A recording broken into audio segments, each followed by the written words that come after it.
You know, one of the things Jesus taught his disciples to do was pray. And in the Lord's Prayer, he said, I want you to pray that you do not enter into temptation.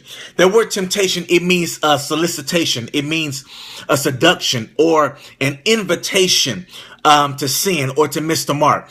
One of the things the enemy is always doing every single day of our life is to seduce or to invite us or to solicit us to enter into things that throw us off track or move us out of the will of God or, get us out of character. He's always sending temptations, solicitations, and invitations to pull us out of that which God wants us to do and to be. And it happens every single day. But one of the things that I've learned, and some of you can testify to this, that he always sends his major temptations, his major seductions, his major invitations at strategic turning points in our life and destiny. If you study the life of Jesus, one thing that I recognize right when Jesus was about to start his ministry in Matthew chapter number 4, he entered into the wilderness and where he was tempted by the devil.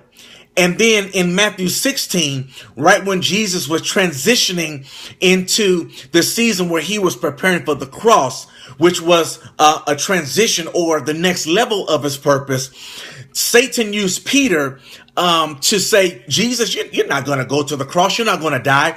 So in other words, right when Jesus was entering into the next phase of his ministry, another seduction or major temptation came. And then right before he was about to die on the cross in the garden, there was another temptation to quit. The pressure was there for him to quit. Now we're tempted every single day, but there are major temptations, major invitations right before you enter into certain levels of purpose and new dimensions of anointings and purpose in your life. And you have to understand something.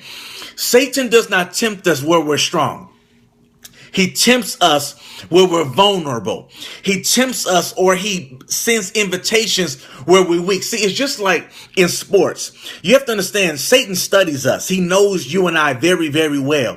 And just like in sports, we're in playoff basketball. And what every team does is they scout each player.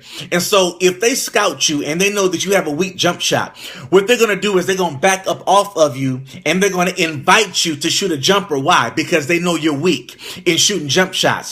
If the team knows that you're weak in going left and you have a weak left hand and you can only go right, what they're going to do is they're going to block off your right hand and invite you or seduce you into going left, my God, where you're weak. You have to understand that where I'm weak, you may not be weak, and where you're weak, that may not be my weakness. And so that's why you cannot, make fun of somebody or mock somebody or condemn somebody because they're falling in an area where you may be strong in. Because I promise you, there's an area where you're weak in where somebody else may not have an issue with. And you have to understand that right before you step into your next level, Satan launches an attack in the area where you're the most vulnerable. He knows you. And so if he knows you're weak to a certain kind of man, he's going to send that man your way. If he knows you're weak to a certain kind of woman, brothers, he's going to send that kind of woman your way. If he knows that you have a propensity to lose your temper or to fly off the handle, or you're weak in holding grudges or whatever it may be, or you're vulnerable and you tend to quit everything, Satan is going to send a temptation in the area where you're weak.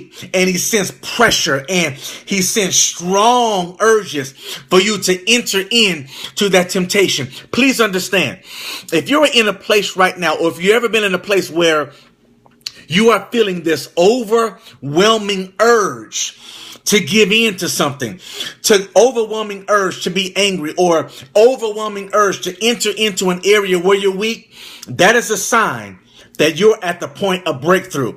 I'm going to encourage somebody right now. Do not enter into temptation. Those strong urges, I'm talking to somebody. Those strong urges you're feeling to quit. Those strong urges to give into that where you're weak. Please understand, you are at the point of breakthrough. Don't you quit. Don't you give in. Don't you buckle.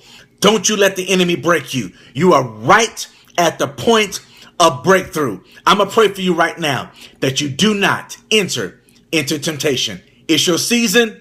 Don't give in.